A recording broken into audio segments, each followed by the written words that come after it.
আসসালামু আলাইকুম। জানিয়ে দিব এই মাত্র পাওয়া সংবাদ। প্রথমেই বলে দিচ্ছি সংবাদ শিরোনাম, এরপর বলবো বিস্তারিত। পুরো দেশ আজ এক ভয়াবহ আর হাড় হিম করা রক্তক্ষয়ী সংঘাতের সাক্ষী। এইমাত্র পাওয়া সবথেকে বড় খবর, প্রধানমন্ত্রী তারেক রহমানের ওপর কি তবে সরাসরি প্রাণঘাতী হামলা চালানো হল? আজ সবথেকে অবিশ্বাস্য ব্রেকিং নিউজ। বিক্ষুব্ধ জনতার রোষানলে পড়ে রাজপথে গণপিটুনির শিকার হলেন স্বরাষ্ট্রমন্ত্রীও। সাধারণ মানুষের ছদ্মবেশে আওয়ামী লীগ আজ মরণপণ যুদ্ধে সরাসরি রাজপথে নেমে পড়েছে। পর্দার আড়ালের সেই রোমাঞ্চকর আর ভয়ঙ্কর যুদ্ধের দৃশ্য দেখতে ভিডিওটি 1 সেকেন্ডও না টেনে শেষ পর্যন্ত দেখুন। এরপর জানাবো নারায়ণগঞ্জে পার্কের লেকে মর্মান্তিক দুর্ঘটনা, একসাথে নিখোঁজ হয়ে পানিতে ডুবে প্রাণ গেল 2 ছোট ভাইয়ের। আরও জানাবো ফরিদপুরে বিএনপি নেতাকে নিয়ে অপপ্রচারের অভিযোগ, ক্ষোভে ফেটে পড়ে ছাত্রদল, শহর জুড়ে বিক্ষোভ মিছিল। এতক্ষণ শুনছিলেন শিরোনাম, এখন বলবো বিস্তারিত। তাই ভিডিওটিতে একটি লাইক দিয়ে চ্যানেলটা সাবস্ক্রাইব করে সম্পূর্ণ ভিডিওটা মনোযোগ দিয়ে দেখতে থাকুন। পুরো দেশ আজ এক ভয়াবহ আর হাড়হিম করা রক্তক্ষয়ী সংঘাতের সাক্ষী হতে যাচ্ছে। কারণ এইমাত্র পাওয়া সবথেকে বড় খবর অনুযায়ী প্রধানমন্ত্রী তারেক রহমানের উপর সরাসরি প্রাণঘাতী হামলা চালানো হয়েছে। আজ সবথেকে অবিশ্বাস্য ব্রেকিং নিউজ আমাদের হাতে এসেছে। বিক্ষুব্ধ জনতার রোষানলে পড়ে রাজপথে কি তবে পৈশাচিক গণপিটুনির শিকার হলেন খোদ স্বরাষ্ট্রমন্ত্রীও? সাধারণ মানুষের ছদ্মবেশে আওয়ামী লীগ কি তবে আজ মরণপণ যুদ্ধে সরাসরি রাজপথে নেমে পড়েছে এবং দেশকে কি এক ভয়াবহ গৃহযুদ্ধের দিকে ঠেলে দেওয়া হচ্ছে? আজ তার সব গোপন ও চাঞ্চল্যকর সত্য আপনাদের সামনে সরাসরি উন্মোচন করব। পরিস্থিতির ভয়াবহতা বুঝতে 1 সেকেন্ডও না টেনে পুরো ভিডিওটি শেষ পর্যন্ত দেখুন, কারণ আজকের এই প্রতিবেদন দেশের ক্ষমতা আর অস্তিত্ব রক্ষার সবথেকে বড় লড়াই হতে যাচ্ছে। রাজধানীর রাজপথ থেকে পাওয়া অত্যন্ত চাঞ্চল্যকর এবং শিউরে ওঠার মতো তথ্য অনুযায়ী আজ দুপুরে একটি রাষ্ট্রীয় সফর শেষে ফেরার পথে প্রধানমন্ত্রী তারেক রহমানের গাড়িবহর লক্ষ্য করে অতর্কিত হামলা চালায় একদল সশস্ত্র দুর্বৃত্ত। প্রত্যক্ষদর্শীরা জানিয়েছেন হামলাকারীরা সাধারণ মানুষের পোশাক পরেছিল এবং তারা জয় বাংলা স্লোগান দিয়ে প্রধানমন্ত্রীর গাড়িতে মুহুর্মুহু ইট পাটকেল ও দেশীয় অস্ত্র নিয়ে হামলা চালায়। নিরাপত্তারক্ষীরা কোনো কিছু বুঝে ওঠার আগেই পরিস্থিতি নিয়ন্ত্রণের বাইরে চলে যায়। ঠিক একই সময়ে অন্য একটি স্থানে স্বরাষ্ট্রমন্ত্রীর গাড়ি আটকে দেয় একদল উত্তেজিত জনতা। তারা স্বরাষ্ট্রমন্ত্রীকে গাড়ি থেকে নামিয়ে এনে রাস্তায় ফেলে পৈশাচিক গণপিটুনি দেয় বলে খবর পাওয়া গেছে। এই নজিরবিহীন ঘটনার পর সারা দেশে এক হাড়হিম করা আতঙ্ক ছড়িয়ে পড়েছে এবং আইনশৃঙ্খলা রক্ষাকারী এই পরিস্থিতি নিয়ন্ত্রণে নিতে হিমশিম খাচ্ছে। সবথেকে ভয়ঙ্কর তথ্য হল গোয়েন্দা সংস্থাগুলো প্রাথমিক তদন্তে জানতে পেরেছে যে যারা সাধারণ মানুষের রূপ ধরে রাজপথে নেমেছে তারা আসলে আওয়ামী লীগের প্রশিক্ষিত ক্যাডার। আওয়ামী লীগ অত্যন্ত সুকৌশলে সাধারণ জনগণের সাথে মিশে গিয়ে এই বড় ধরনের নাশকতা ঘটিয়েছে, যাতে আন্তর্জাতিক মহলে এটিকে গণ অভ্যুত্থান হিসেবে চালানো যায়। বিএনপির নীতি নির্ধারকরা বলছেন এটি তারেক রহমানকে চিরতরে সরিয়ে দেওয়ার এক গভীর নীল নকশা। আওয়ামী লীগ এখন মরণপণ যুদ্ধে নেমেছে এবং তারা চাচ্ছে রাজপথে রক্তগঙ্গা বইয়ে দিয়ে ক্ষমতার মসনদ পুনরুদ্ধার করতে। এই রক্তক্ষয়ী সংঘাতের ফলে রাজধানীর প্রতিটি হাসপাতাল এখন আহত নেতাকর্মীদের ভিড়ে কানায় কানায় পূর্ণ হয়ে গেছে। রাজনীতির অন্দরমহলে কান পাতলে শোনা যাচ্ছে এই হামলার পর প্রধানমন্ত্রী তারেক রহমান এক জরুরি নির্দেশ জারি করেছেন।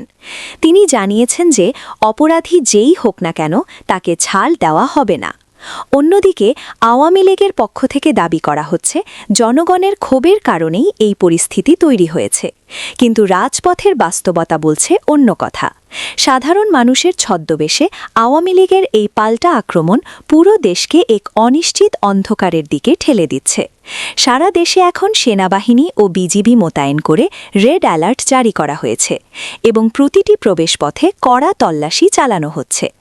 বর্তমানে প্রধানমন্ত্রীর কার্যালয় থেকে শুরু করে সচিবালয় পর্যন্ত নিশ্চিত নিরাপত্তা বলয় তৈরি করা হয়েছে।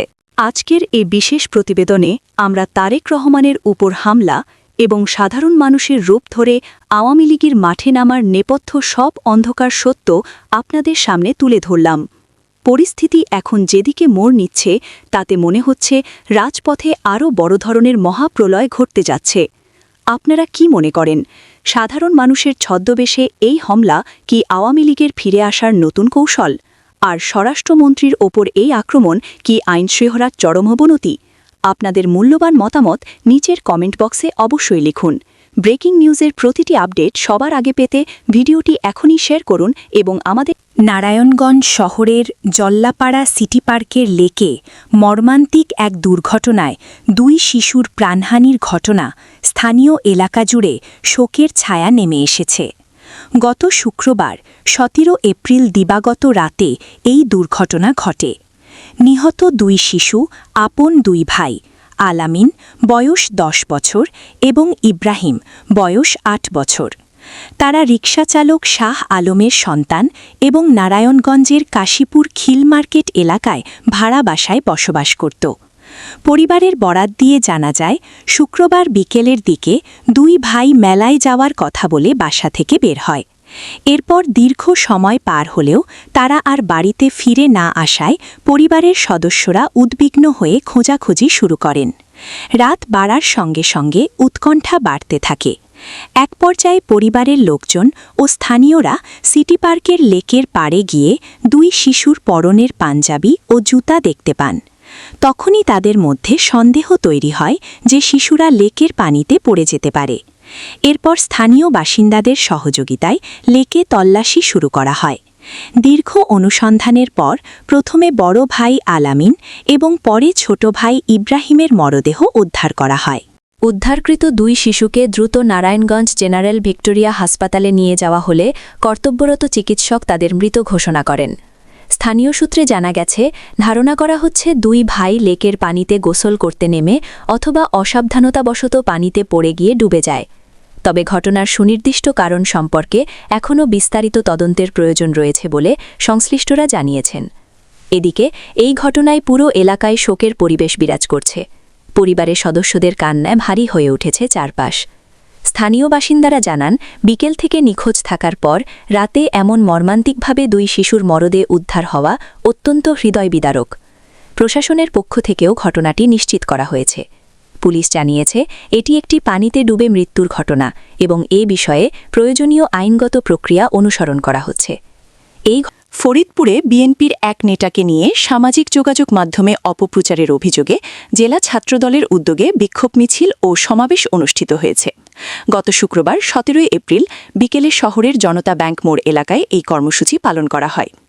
এর আগে শহরের পূর্ব খাবাসপুর মোড় থেকে একটি বিক্ষোভ মিছিল বের হয়ে গুরুত্বপূর্ণ সড়ক প্রদক্ষিণ করে সমাধিস্থলে এসে শেষ হয়। বিক্ষোভ সমাবেশে অংশ নেওয়া ছাত্রদল নেতাকর্মীরা অভিযোগ করেন, ফরিদপুর জেলা বিএনপির সদস্য সচিব একে বিয়া স্বপনকে নিয়ে দীর্ঘদিন ধরে সামাজিক যোগাযোগ মাধ্যমে বিভ্রান্তিকর ও আপত্তিকর পোস্ট করে আসছেন মোর্শিদুল ইসলাম আসিফ নামে এক ব্যক্তি, যিনি ফরিদপুর 3 আসনে স্বতন্ত্র সংসদ সদস্য প্রার্থী ছিলেন।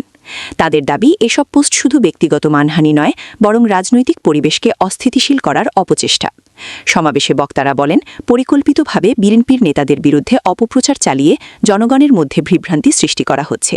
তারা অভিযোগ করেন, সামাজিক যোগাযোগ মাধ্যমকে ব্যবহার করে একটি মহল রাজনৈতিক প্রতিপক্ষকে হেয় প্রতিপন্ন করার চেষ্টা করছে, যা গণতান্ত্রিক রাজনীতির জন্য হুমকিস্বরূপ। এ ধরনের কর্মকাণ্ড বন্ধে প্রশাসনের দ্রুত হস্তক্ষেপ কামনা করেন তারা। ফরিদপুর জেলা ছাত্রদলের সহসভাপতি অনিক খান জিতুর সভাপতিতে অনুষ্ঠিত সমাবেশে আরও বক্তব্য রাখেন জেলা ছাত্রদলের প্রচার সম্পাদক মাইদুল ইসলাম সরুন সহ অন্যান্য নেতৃবৃন্দ। সমাবেশটি সঞ্চালনা করেন সকানি রাজিন্দ্র কলেজ ছাত্রদলের সিনিয়র সহসভাপতি মামুনুর রহমান। বক্তারা অবিলম্বে অভিযুক্ত মোর্শেদুল ইসলাম আসিফকে গ্রেফতার করে দৃষ্টান্তমূলক শাস্তির দাবি জানান। বিক্ষোভ থেকে ছাত্রদল নেতারা হুঁশিয়ারি উচ্চারণ করে বলেন, দ্রুত ব্যবস্থা নেওয়া না হলে তারা আরও কঠোর কর্মসূচি দিতে বাধ্য হবেন। একই সঙ্গে তারা প্রশাসনের প্রতি আহ্বান জানান, সামাজিক যোগাযোগ মাধ্যমে ছড়ানো অপপ্রচার ও মানহানিকর তথ্যের বিরুদ্ধে কার্যকর পদক্ষেপ গ্রহণ করতে। সমাবেশ শেষে একটি সংক্ষিপ্ত বিক্ষোভ মিছিল অনুষ্ঠিত হয়, যা শান্তিপূর্ণভাবে শেষ হয় বলে জানা গেছে।